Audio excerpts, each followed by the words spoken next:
Thank you guys so much for joining. My name is Medhat Ahmed, and I'm the Assigned Customer Success Manager for Salt Lake Community College.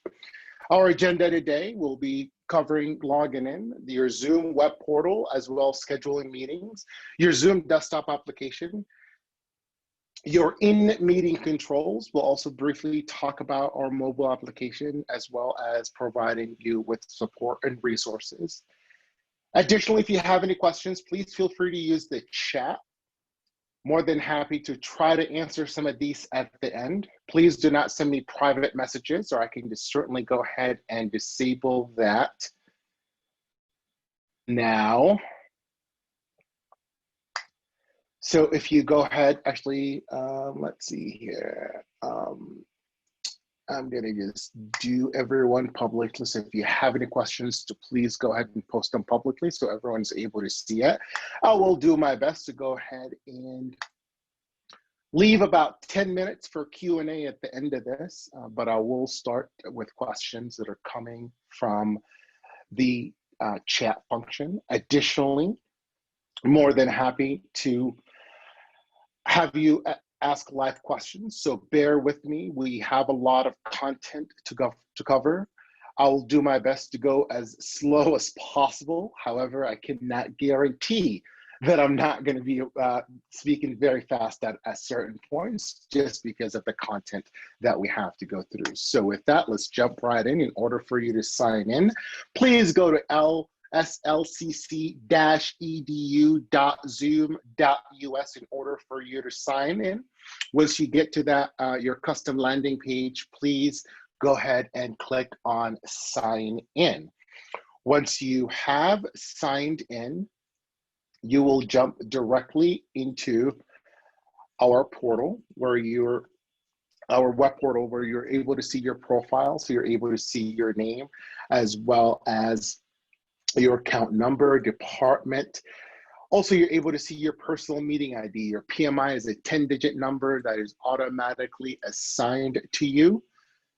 Think about your personal meeting ID as a meeting that never needs to be scheduled. It is the meeting that is always available to you. Right below that is your personal meeting ID link. It acts in the same way as your PMI. Think about those two as two doors into the same room. It is never recommended for you to use your PMI and your PMI link for all of your meetings. Please always generate an automatically generated meeting ID for your meetings. So you're able to have different meeting IDs for different meetings, and please do not get in the habit of using your PMI for your meetings. Right underneath that, you're able to see your personal link, as well as your email address, user type, the meeting capacity as well. Some people are asking about what is that sign-in page. That sign-in page is slccc-edu.zoom.us for you to sign in. You're going to go ahead and click on sign in order for you to do that. So continue to scroll down. You have an ability to be able to connect your Outlook 365 calendar to Zoom, so all of your meetings are automatically synced and connected to your calendar. With that, I'm just going to go ahead and actually jump into my test account, into the college, into the Zoom portal, and show you what that actually looks like. You have an ability to also change your image and be able to upload your avatar and upload a picture that can act as your avatar if you have your camera off. We are a video first platform. Always have your video on where you are on Zoom. So I would want to see all of your beautiful faces at some point. If you guys have your cameras, please go ahead and turn them on. I do see there's quite a lot of people with their cameras on. Gus, thank you. Lola, thank you, as well as Heather, thank you for turning on your video. There's a lot more.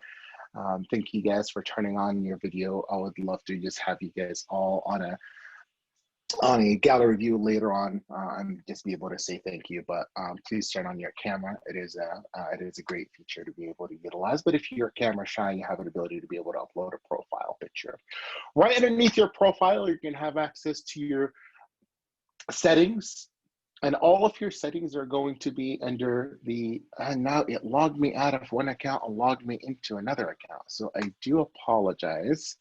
I'm gonna have to just hop back into the presentation really quick while I go ahead and share, while I go ahead and log into the proper account so you guys are able to see me.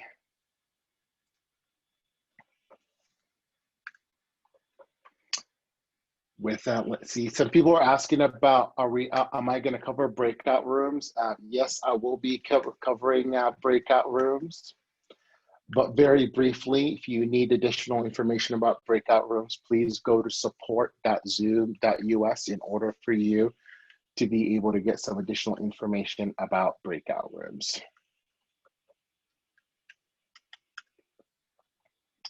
All right.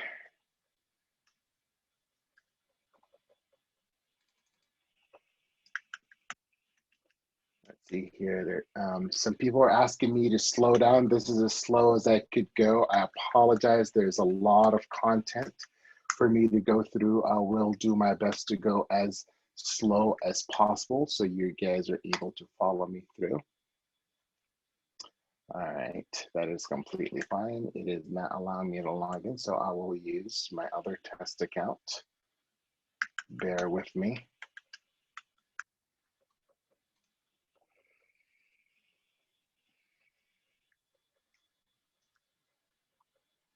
All right, well, we'll go ahead and continue on with the presentation here. So right under meetings, you have an ability to be able to access all of your meeting settings as I indicated a little bit earlier. So you have an ability to be able to set meeting settings for your meetings. I'm going to go through some of these and not necessarily cover all of them. So just please go ahead and let me know if you guys have any questions. And are you guys able to see my screen, by the way? Can I get some thumbs up on the screen? Yeah, all right, Heather, thank you. A few people did this thumbs up for me. So let me see here. Also, I have my colleague Shiva on the call. She might be helping out with Q&A. So thank you, Shiva, for hopping in and helping out with Q&A. I'm gonna pause the recording for a second. And I apologize, you guys. I am having some serious issues logging into my account. So just bear with me here. I do need to log in because I did plan on doing this as a live demo and it kicked me out of the account. Feel free to go ahead and put your questions in the chat. We can take them, but we have a lot of content. Hopefully all of your questions will be answered at the end of this.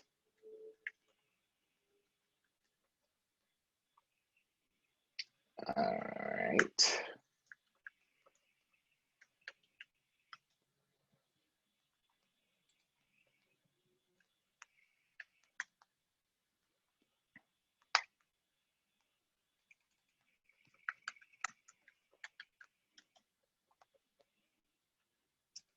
And this is a little bit crazy. All right, I promise we are back and we can go ahead and dive right in with the presentation and specifically look at your settings. So right underneath your settings, you have an ability to be able to set all of your meeting settings, including your waiting room. So it's divided by security, scheduling meetings, in meeting basic and in meeting advanced, as well as email notifications. If I spent time on this training to go through all of these settings, it will eat up the entire training. So I want to make sure that you are aware that these settings do exist. You'll have an ability to be able to change them. If you can change them, you just toggle it on, it will be blue. If your administrator has already set some defaults for you, most of you guys are not going to see this admin section here, so just ignore it as if it does not, as if it doesn't exist on your screen.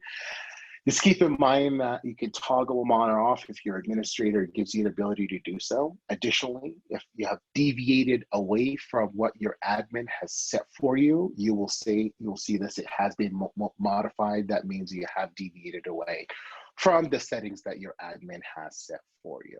It is always encouraged for you to go ahead and use waiting room and passcodes for your meetings. This is just additional security for your meetings. Additionally, as we continue to scroll down, we have an ability to be able to choose additional security settings, such as only authenticated users can join meetings. Just keep in mind, if you do choose only authenticated users can join meetings, that is our most restrictive security setting within Zoom. Use it sparingly if you do choose to do so. Additionally, within your meeting options, you have an ability to be able to turn on your video, your host video on or off, participant video on or off, as well as audio type as well. Audio type, just keep in mind within Zoom, our computer audio is the best quality audio that you will get through Zoom, but you'll always want to give people an option to be able to dial in through phone if they wanted to. There's some additional meetings here. Meeting participants upon entry is a setting that I personally love. You want to make sure that people are turning on their mic when they are ready, so they're coming into the meeting muted. All of you guys did join this meeting muted, but also you don't have an ability to be able to go ahead and unmute yourself, because I did take that away. If you are wondering, I'll go ahead and give you that ability back, so we're able to ask questions at the end. In the in-meeting basics, there's some additional settings regarding chat, private chat, auto-saving chats. Go ahead and comb through those and see which ones are gonna work for you. File transfer is available to you under chat. Just keep in mind, file transfer is limited to 512 megabytes within the in-meeting chat. We are not a file transferring service. However, we do allow you to share files in chat. You can also specify a specific type of chat files to be shared as well. We love feedback. Keep that on. Let's have some people give you the thumbs up and the thumbs down to be able to do that. Also, polling is available. Additionally, for polling, in order for polling to appear on your in-meeting controls, you must have this setting on. Annotation, you can also allow annotations. I am using annotation, which is that red dot that you see. Additionally, there's other annotation features that I can continue to use throughout if I would like. I just like the red dot because it's a little bit cleaner. Whiteboarding is a very widely used feature as well, specifically in classroom settings. If anything has a V in it and you're wondering what that V is, you can always hover right over that V and it tells you which client version it needs for that to operate. V means that it's version specific, so please make sure that you're always on the most up-to-date client to have access to our features. Nonverbal feedback must be on. If you're wondering what nonverbal feedback is, I'll show that to you later. Right now, if you want to go ahead and find that nonverbal feedback, I see there's a couple of people that have already found it. It's under participants. It is that yes, no, go faster, go slower. You can click on more and you can go ahead and wave. A couple of people gave me the thumbs up. No one gave me the thumb down yet. You can also go ahead and set your status. That is your nonverbal feedback. The meeting reactions, those are the on-screen meeting reactions that are available to you. So if you can go ahead and find Heather, excellent job. See that you have found those meeting reactions, and those are the meeting reactions. There's a difference between nonverbal feedback and meeting reactions.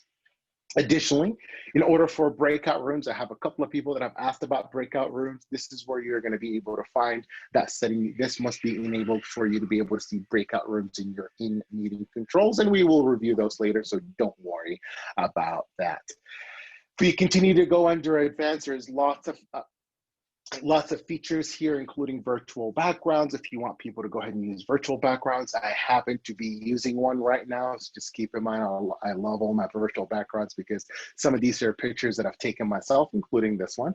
So if you want to use virtual backgrounds, you can certainly do so. Just keep in mind, in order for you to use virtual backgrounds, that is going to be hardware specific, depending on the computer that you're using and what the power is for that specific computer. That is going to determine how good of a quality for virtual background you are able to get. All right, as we continue to scroll down, there's some additional options that are available to you, whether that's going to be your custom streaming and be able to choose some of those that are available to you as well. There's one feature that is really, really helpful, specifically in the classroom setting, which is requesting a permission to unmute, meaning that you are requesting your students to give you an ability to unmute them as needed. You can certainly do that and request that permission as people are entering the meeting. If they were to give you that permission to unmute them, that will carry on once, that will carry on for any other meeting that you are a host of. So just keep that in mind. That is an option for you to be able to do that. In order for you to have that option as you're scheduling your meetings, make sure that you have this turned on. Email notifications is pretty straightforward. I'm not going to cover it, but under other, there's a couple others that I wanted to cover specifically, which is going to be scheduling privilege. You can assign people to schedule meetings on your behalf. So if you do have an executive assistant out there that you would like to have schedule meetings for you, or you're an executive assistant for someone, you can also have that scheduling privilege for them. With that, I'm just going to scroll all the way back up to the top and go into recordings. Under recordings, and you have access to recording settings. Please stay within the defaults that your admin has set for you. Don't deviate away from those. They're set for a reason. There's been thought. I've had conversations with your admin team and your IT team to establish some of these defaults. So just keep them the way that they are. Just know that they do exist. There is one thing that I would like for you to go ahead and consider. Think about it. You can certainly go ahead and turn on all delete cloud recordings after a certain number of days, meaning that you're just trying to free up your cloud recording space. And you can certainly go ahead and do that. Recording disclaimer is a disclaimer that you guys have heard as I started recording this meeting. That's what it looks like. This is what you need to in order for that to work. And again, that is going to be version specific.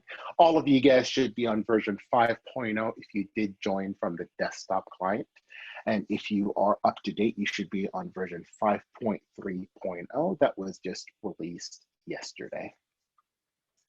And your telephone, you never need to go into here to be able to change anything. These are defaults that are already set for you. Just know it exists. If you want to ever come in and figure out what toll calls are available to you, this is where you're going to come in and find that information. With that, let's really hop in and talk a little bit more about your Microsoft Outlook and how to be able to set settings and schedule meetings through your Microsoft Outlook. Specifically, I'm going to start talking with the Outlook plugin. We have two different Outlook apps that allow you to schedule for a meeting. So this is for Outlook if you're using the Outlook app within your computer. Next, I will talk about the Outlook 365 add-in. Those are different. So in order for you to install the Microsoft plugin for your Outlook, the Zoom plugin for your Microsoft Outlook, please go to zoom.us/download to be able to get that plugin. Keep in mind, for the plugin to work, you must have your desktop client downloaded as well. So you must download both the meeting client as well as the desktop client, and you go ahead and download that. If you went ahead and downloaded that, it will be automatically, once you have installed it, it will be installed on your Outlook. All of you guys should be familiar with this. So it will just be a button for you to be able to schedule on Windows. And once you schedule the meeting, you should be able to click on the Zoom icon for you to be able to make that an automatic Zoom meeting. You can set settings directly from and be able to configure your meeting settings through the plug-in for Microsoft Outlook. So again, you'll have this Zoom meeting, and then you can change the settings. You can go ahead and remove the Zoom meeting from the invite if you want to. Should be pretty straightforward for you to be able to do that. I am not an Outlook user, so if you have any questions, I'm more than happy to answer them. But definitely always refer to our support.zoom.us to be able to do that. The Zoom add-in for Office 365, so that's specifically for Outlook 365. So that's if you're going into the web and you're utilizing Outlook through the web. Please go in to zoom.us/download, find the Microsoft Outlook add-in. That, if you go ahead and click on add, please go over to the Microsoft app source where you can be able to download and install Zoom Outlook directly from the app source within Microsoft. Once you click on Get It Now, you're able to have that on your Outlook. So if you go ahead and click on your calendar, schedule a meeting, you should have the Zoom button over here, or you can convert this invite into a Zoom meeting and be able to click on settings and have additional settings that you can set for your meeting. All right, so with that, I'm just gonna go ahead and shift back into showing you your Zoom web portal, where you have an ability to be able to schedule meetings. So now that you've actually went through and been able to look at all of your settings, you installed your add-in or your plugin through Zoom, you set the settings that you would want for all of your meetings, you simply are gonna come into your profile here and be able to schedule meetings. Under profile, you have access to your upcoming meetings, your previous meetings, your personal meeting room, as well as any meeting templates that you have saved. In order for you to schedule a meeting, you simply just click on scheduling a meeting. You're going to give your meeting a topic. So I'm just going to call this LCCC is awesome meeting. And going to give that description if you want to. If you have any saved templates, you can certainly go ahead and be able to use a template. I will show you how to save a meeting as a template. Additionally, you can go ahead and look for a specific time. So I'm just going to schedule it for a specific time in the future and be able to choose the time that I would want. For the duration, you can set a duration for 15 minutes up to the limit of the meeting, which is 24 hours, actually 30 hours. I take that back. You can host meetings for up to 30 hours on Zoom. I don't think anyone would like to be on Zoom for more than a couple of hours anyway. But just if you want to have a meeting that runs longer than an hour, you can certainly do that. Just keep in mind, if you set a duration for 30 minutes or even an hour, and your meeting does go over an hour, if you've used Zoom before, you know that this is just a calendar block and it does not cut you off at that hour. So use that for calendaring purposes. You can always select time zone. You guys are in Utah, where you're located in Mountain Daylight zone. I am in Denver, Colorado, so we are in the same zone. You can always change the time zone to be different if you would like. If this is a recurring meeting, please go ahead and click on recurring. You can go ahead and set the recurrence, whether that's going to be daily, weekly, monthly, or no fixed time. And no fixed time meeting is really, really helpful for you to be able to do if you have office hours. So this is a meeting with a no fixed time that you can schedule for your students and be able to utilize it for office hours. And no fixed time meeting is really excellent for you to utilize for your office hours. However, if you have daily office hours, you can certainly schedule a meeting for that, weekly, monthly, so forth and so on. So again, if it's recurring, please go ahead and select the recurrence. So if it's weekly, you have an ability to be able to select how many when it occurs, specific end date, or you can go ahead and end after a specific number of occurrences. So this is not a recurring meeting. I'm going to go ahead and check that. If you want to require registration, you can certainly go ahead and require registration for a meeting. So I'm actually, for the purposes of this meeting, I'm going to go ahead and require registration. Please, please, please, always, always use an automatically generated meeting ID. Do not use your personal meeting ID. I cannot repeat this enough. Do not use your PMI for meetings. It's not a good practice. It's not good for security. Treat your personal meeting ID as you would treat your cell phone number. Also, always go ahead and at least enable passcode and waiting room. You can always choose for your video to be on or off. Always give your participants an option to join through both computer audio as well as telephone. You can go ahead and mute participants upon entry. This is where you can come in and request that permission to unmute participants. So this has to be set in order for you to be able to check that. And everything looks great. If you want to set someone as an alternative host, you can go ahead and enter their email on here. Just keep in mind, an alternative host must be someone that is within your account. Everything looks great. I'm just going to simply go ahead and click on save. Now that I have saved the meeting, I can simply add this directly to my Outlook right over here. I can certainly go ahead and start the meeting. Additionally, I can click on copy the invitation, and I'll go ahead and get a pop-up box where I can copy this invitation and automatically to my clipboard and be able to copy and paste that into an email if I wanted to, or into a text message if you wanted to. Additionally, since you did require this meeting to have registration, this is where you're going to come in and edit your registration options for the meeting. You can certainly come in and be able to view the number of registrants that you have. You can choose the registration options, whether you want to have manual approval for all of your registrants. You can go ahead and also send notifications. You can select the questions that you want to ask your registrants and be able to do that for your meetings, or it can also create custom questions. I'm not going to really spend a whole lot of time on that just because most of your meetings will not require registration. Just want you to be aware of that. If you want to say, if you like the settings that you have set for the specific meeting, you can always save this as a template.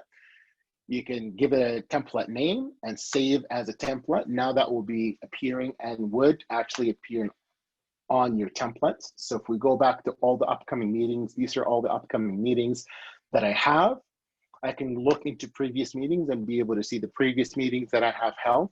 Also, there's my personal meeting room where I'm utilizing my PMI, and I can certainly go ahead and start a meeting, or I can copy the invitation and be able to edit the settings for my PMI if I wanted to. Additionally, all your meeting templates are going to be available under meeting templates. So this is where I saved my LCCC is awesome meeting template under my meeting templates, and I can come in here and be able to schedule directly from that template. So I don't have to go back and reinvent or remember the settings that I have set that I really, really liked for my meetings. Real easy, really straightforward for you to be able to do that as well. Now that we have covered your how to schedule meetings, covered profile, we covered settings, I'm just going to let you know that all of your cloud recordings are going to live under recordings. This is where you're going to be able to come in and see your cloud recordings that you have. They will be listed by topic ID, start time, and file size. You're able to see anywhere between 1 to 4 file sizes in here. You can certainly come in and be able to share that cloud recording directly from the Zoom portal. All right, so I'm just going to shift quickly back into my presentation here.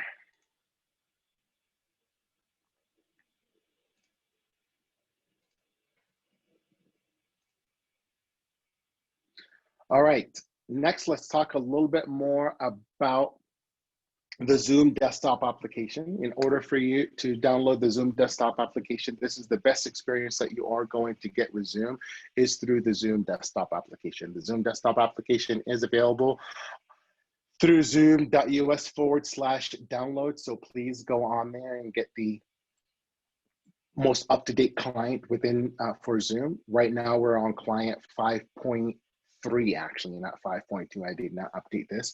Once you have downloaded that client, please go ahead and sign in with SSO. If you sign in with your SSO, we'll ask you for your domain. Your domain is slcc-edu in order for you to sign in. Once you have signed in, you come into our homepage where you can access our settings. Under our settings, if you go ahead and click on settings, that does take you to our additional settings that we have within the Zoom desktop client. You have first on your general settings where you can set some general meeting settings for Zoom. I know this is a lot of information, so just bear with me. This is going to be really, really helpful for you and hopefully help you become an expert at running your meetings. So also you can go ahead and choose a theme for your desktop client. You can go ahead and choose the skin reaction tones. Those are for your in-meeting reactions. This is where you can come and change that tone as well. And from here, you can directly go into your web portal settings. If you click on view more settings, it will take you to where we were before.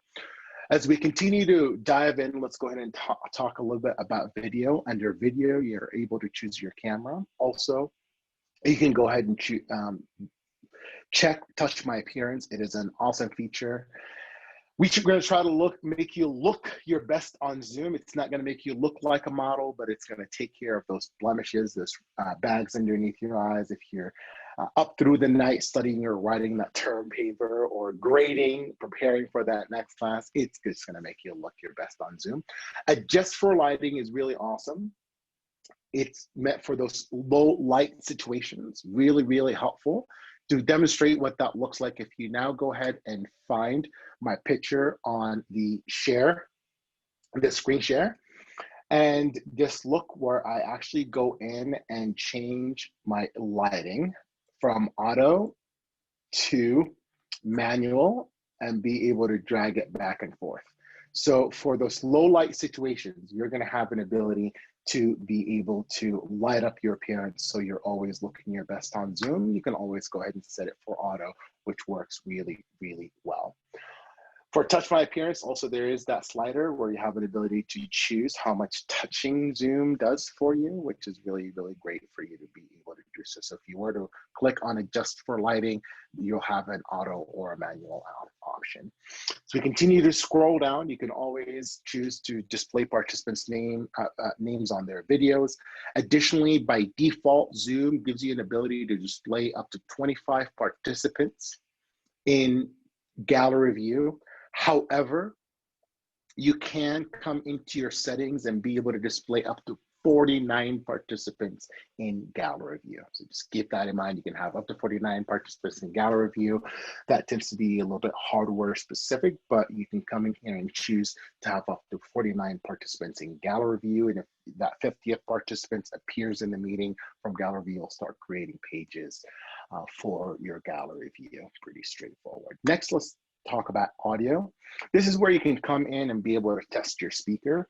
Additionally, if you are teaching music or want to have a lot of background noise, you can always come in here and suppress background noise. You can go ahead and choose auto. You can choose low, medium, or high.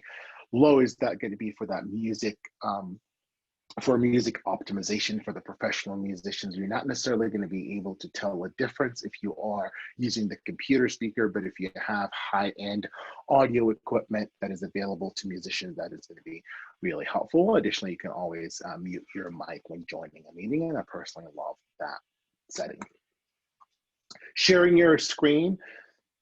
You can enter full screen when a participant shares their screen. You can always scale your screen to fit the Zoom content. Really helpful. Come in here and make sure that you have these settings on. You can use side-by-side mode. Also, if you're sharing your entire desktop, which is not a best practice, you can always silence your notifications when you're sharing your desktop.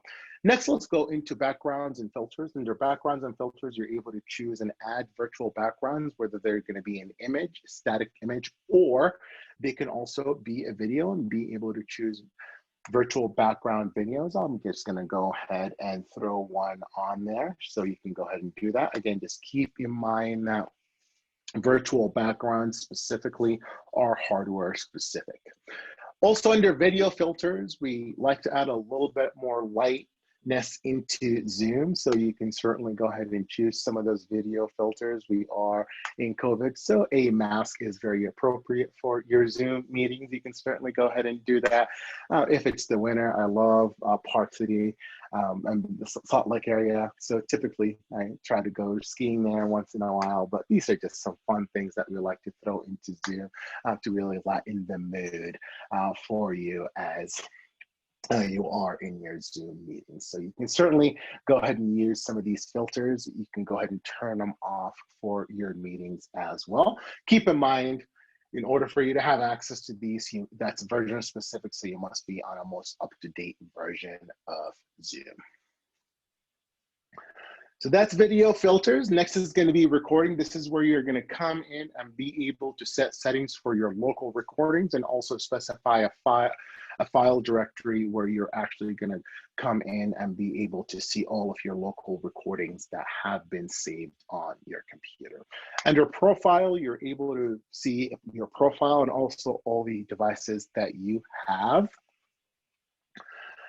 signed into, and be able to sign out of all your devices. Under stats, this is really, really awesome.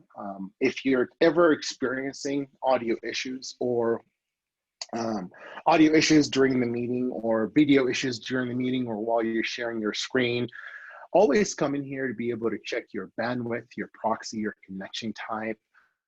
Also, to check the version that you're on, keep in mind, as I indicated, that the most current version that we are on right now is 5.3.0 that was released on September 20th. So just keep in mind, in order for you to have access to the most up-to-date features on the Zoom, you must be on the most up-to-date version of Zoom. We love feedback. Please go ahead and submit your suggestions and comments. These do not go into a black hole. There's actual real people that come through these and be able to turn them into feature requests that ultimately improve your Zoom experience.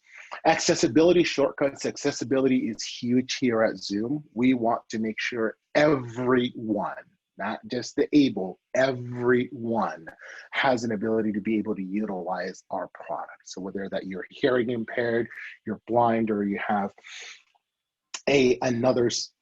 another disability, you can certainly still utilize Zoom. You can actually be able to utilize any of these shortcuts to be able to run an entire Zoom meeting. Under accessibility specifically, there's one feature that I would like to personally call out, which is always showing your meeting controls. Really, really helpful for you to be able to do that.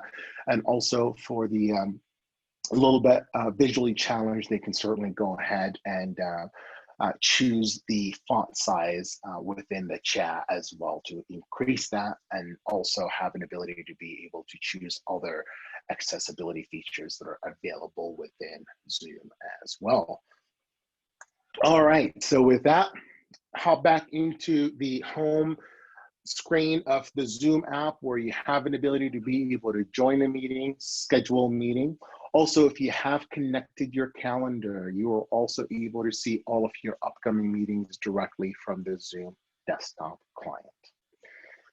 So now that we've reviewed the settings on the Zoom desktop client, we have talked about how to schedule a meeting on the Zoom web portal. We looked at the settings. Let's dive in a little bit and talk about hosting a meeting and what that experience looks like for you. So as soon as you join the meeting, you'll be able to choose whether that you want to join through computer audio. Let's keep in mind, computer audio is the best audio quality that you will get with Zoom. You can always test your speaker and microphone as well. You can get a phone. You can choose to call through your phone. We will provide you with some toll numbers that are available to you, and toll-free numbers as well. You can always use the meeting ID, and please, please, please, if you're calling through the phone, make sure that you enter your participant ID as well. Once you're signed into the meeting, you'll have the I where you can find some additional meeting information, and you can find the meeting ID and the invite link. You can also copy that invite link. Additionally, if you go ahead and click on the screen where the speaker view is, you have an ability to mute the speaker or mute someone who is speaking.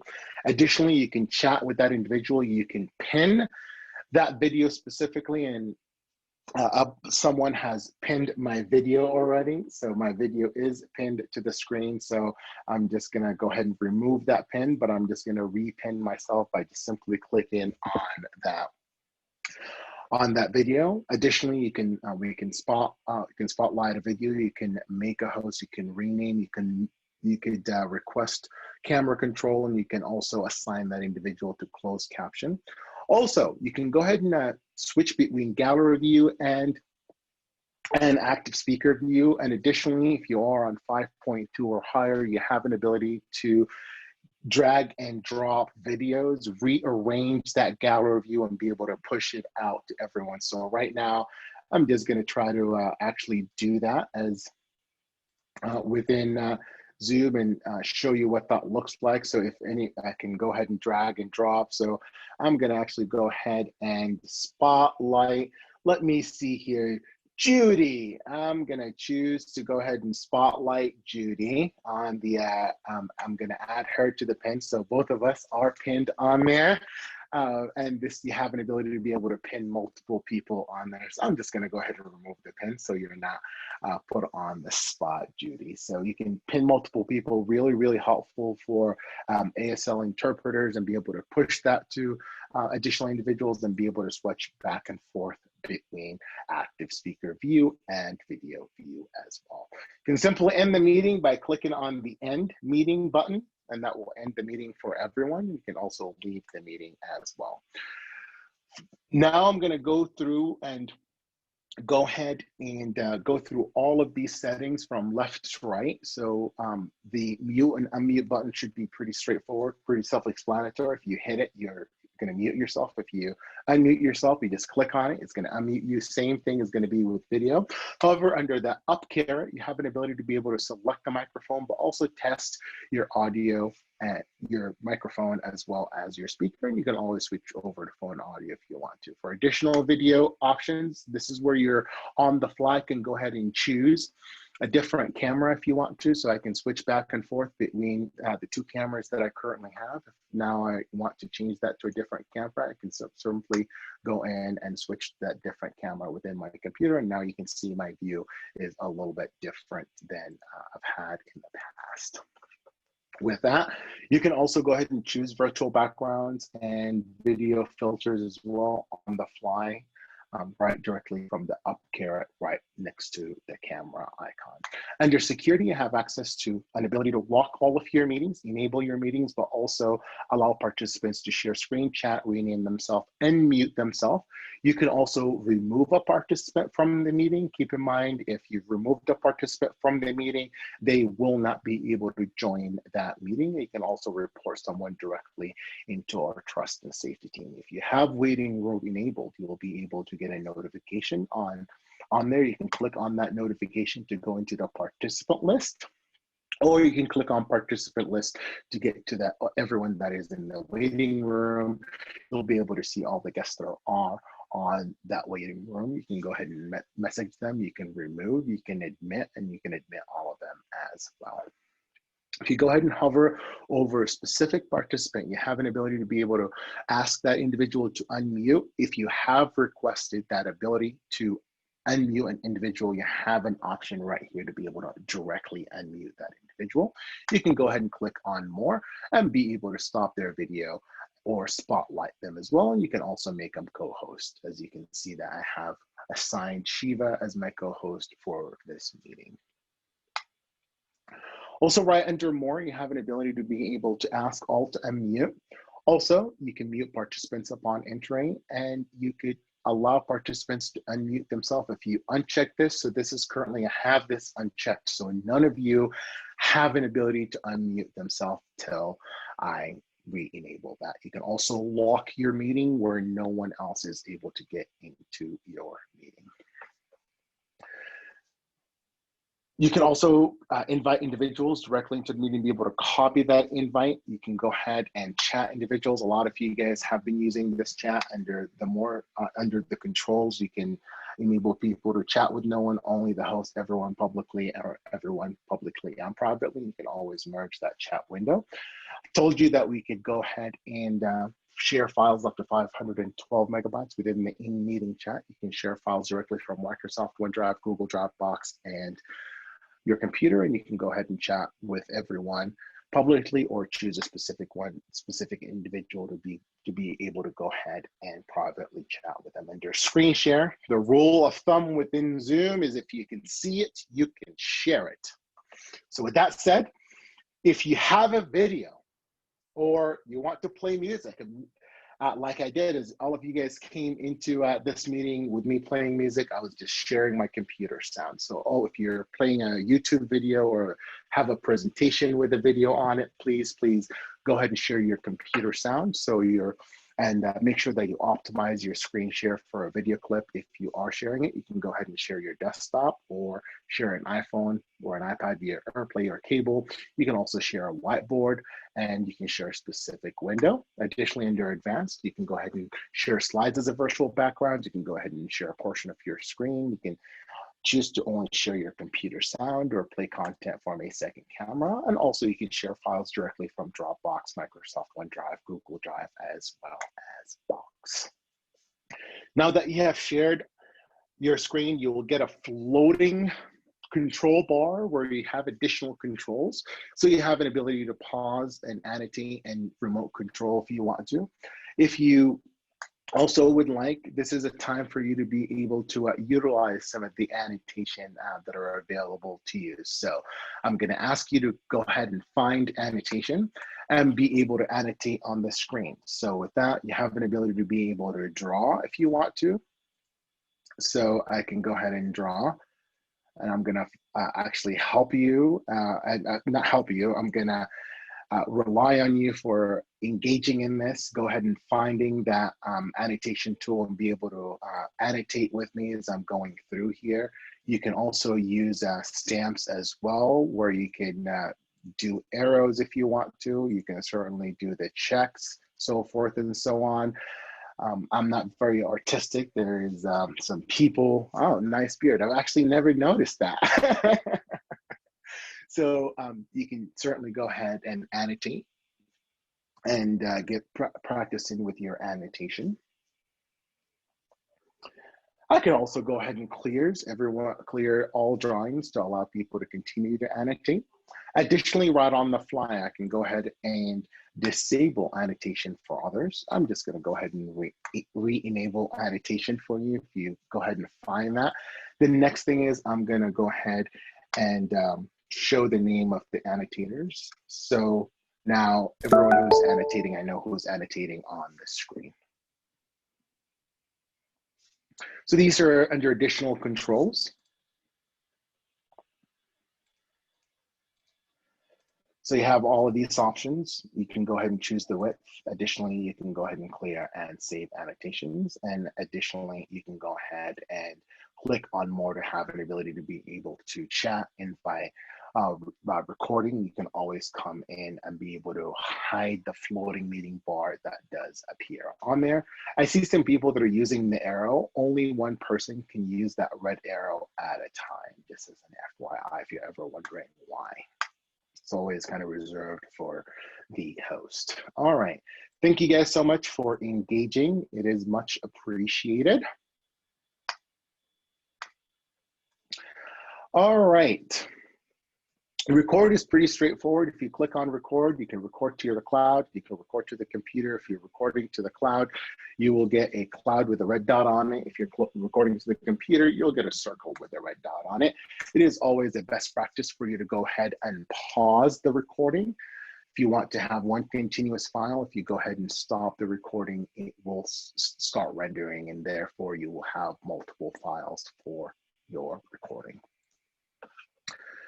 Oh, sorry, should have taken this stuff out. I did not, my apologies. So specifically for the Zoom mobile app, it is available, really, really good for you to utilize that on the fly. Just keep in mind, in order for you to use the Zoom app, you have to download it from the App Store or from the Google Play Store.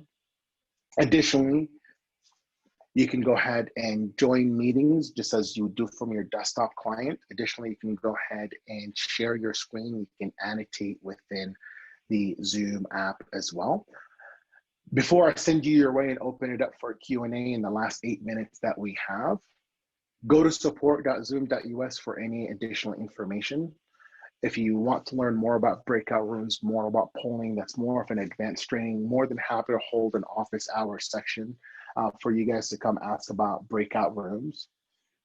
Additionally, I can work with Casey to be able to have an open offers meeting or have a training dedicated specifically to advanced features within Zoom. If you guys are interested with that, please work with your IT department to make sure that we get that on the books.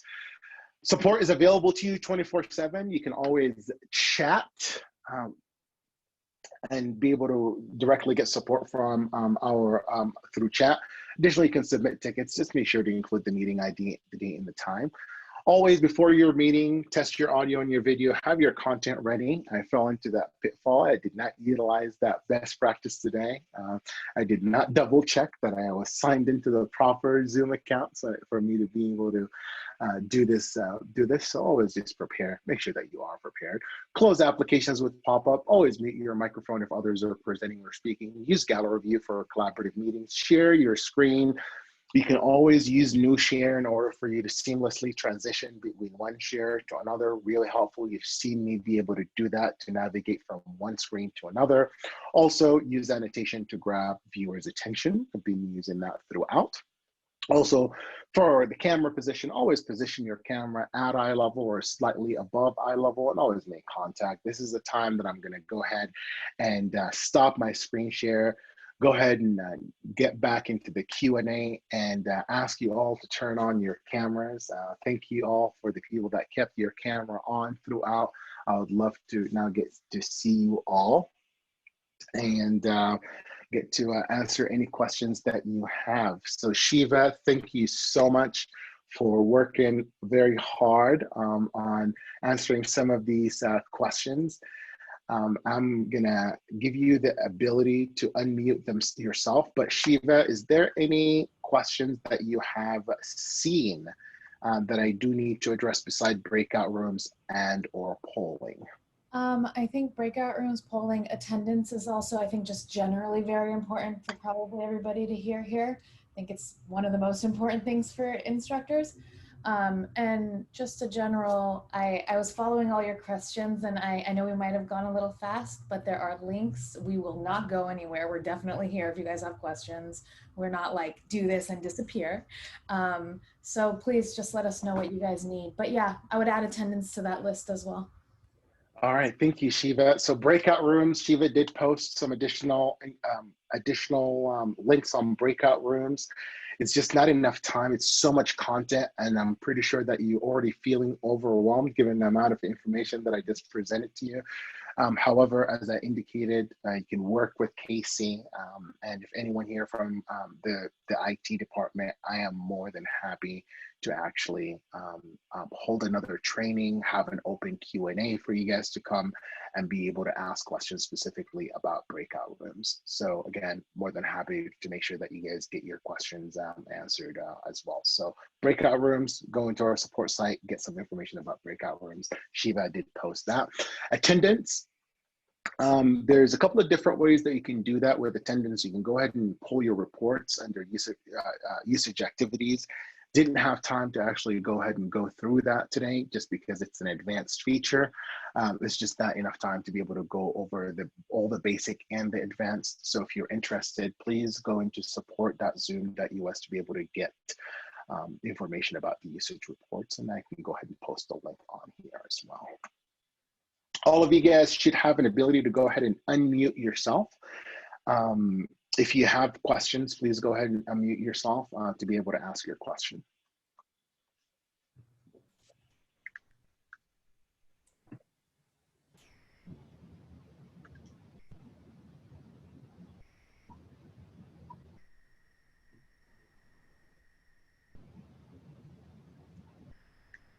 Any questions? Yes, can I ask you a question? Absolutely. Can you hear me? Yes. Can you talk a little bit about whiteboard and how I can connect a stylus and some digital tablet to my computer and write on whiteboard? Yes, so you can actually connect an iPad or an iPhone or an Android tablet actually directly through either if it's an iOS device, you can go ahead and share that iOS device through cable or through AirPlay, and that is going to be under screen sharing. However, you can go ahead and connect your your Android device directly through cable and be able to use it as a whiteboard as well. Can you just buy a tablet with USB and connect to this, connect to your computer? As long as it's connected to your computer, yes. So USB should be okay, right? Yep. Someone is already doing it. So Angie has shared a whiteboard and is engaging with us. Are you, Angie, are you sharing that whiteboard through a whiteboard, or are you sharing it through an iPad? So how are you writing? Do you need a tablet, or do you need a stylus or pen, digital pen?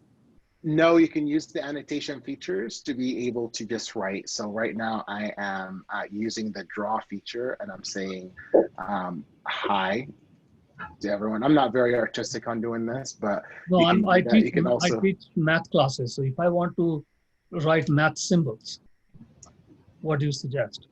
You can certainly go ahead and share your tablet through cable and be able to use it as a whiteboard specifically.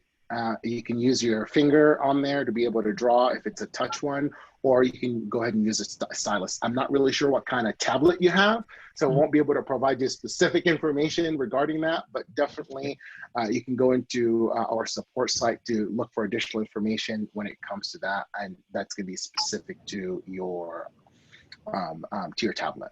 Do they recommend a specific tablet? Do you know? Generally speaking, I've seen iOS devices work better than Android devices, but both of them work. Okay, because I was looking at it, and there is a Wacom pad and stylus that works with this. Are you familiar with that? I am really not, and I think this is a very niche use case. I'm going to ask that we take this offline and work with your IT team to pin this down, so we give others an ability to be able to ask their questions. Okay, Thank you so much for your understanding. Thank you, Omar. Thanks. All right, other questions?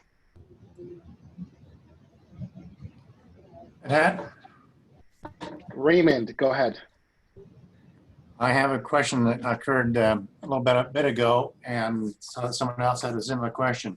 If you've been using Zoom on the freeware basis and you download the client for SLCC, will those two conflict with each other in operation, or are they is there a partition between them?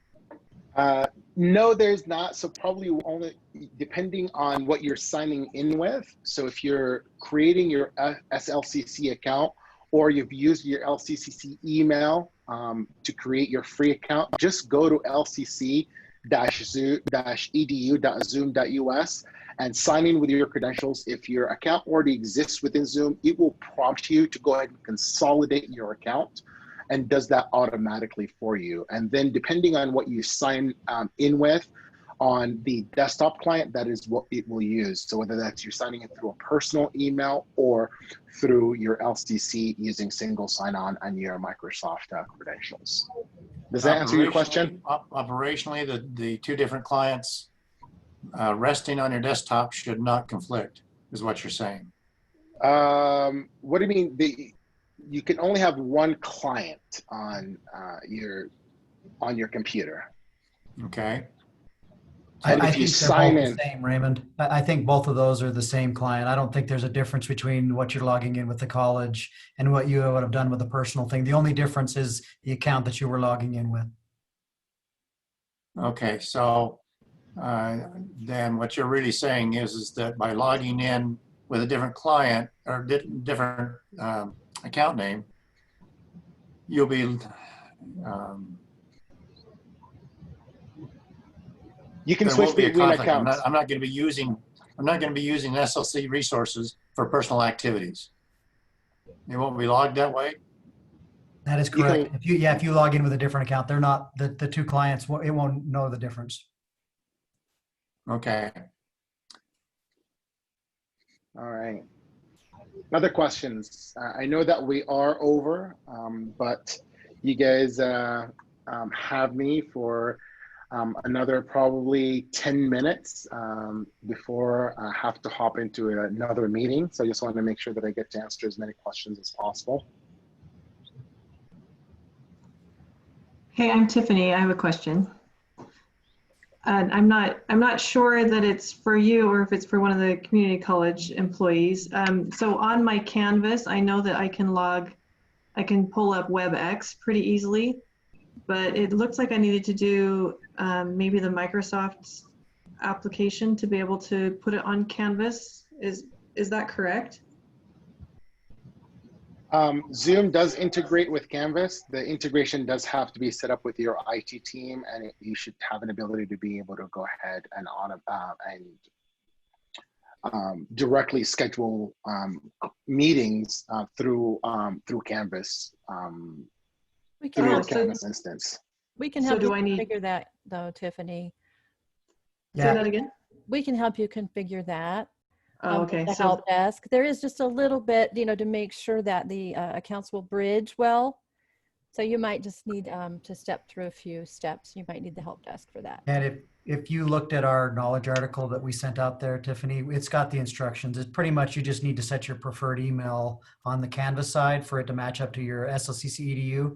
And once you've done that, you enable that, you enable that link inside your Canvas class, the Zoom, like you did the WebEx before, and it'll work from there pretty much. If you run into snags, call the help desk. I might have to talk to you guys personally about that though, because my Outlook on my computer is set to my personal email, and I've always had an issue with it going, the college emails trying to go from my personal email. So I might have to, anyway, so that sounds like that's all linked in one way or another. Yeah, definitely. Thank you, Tiffany. Come let us know. We'll help you. All right. Thank you, Gus. Thanks, Casey. And thanks, Judy. Any other questions?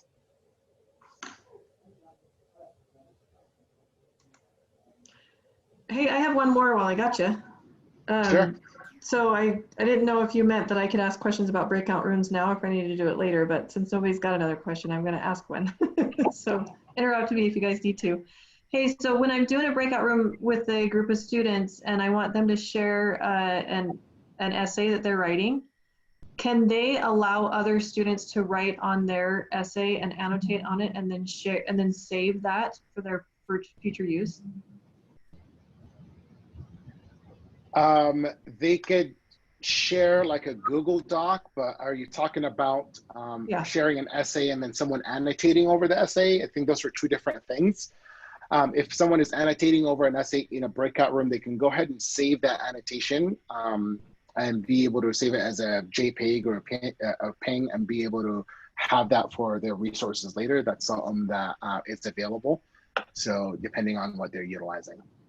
Okay, so they could they use like anything, right? Microsoft Word or anything, just because as long as you can annotate on whatever screen is pulled up, you can save what the annotations are. Is that correct? Correct. Okay. Correct. That's my question. Thank you. Absolutely. Other questions? I'm posting some articles about breakout rooms, managing breakout rooms, doing pre-assigned breakout rooms, all of that good stuff. Someone just asked, what are breakout rooms?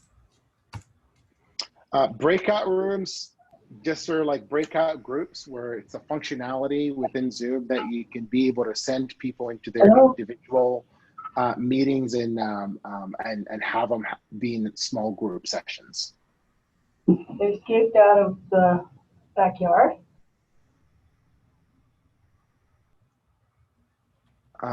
Any other questions?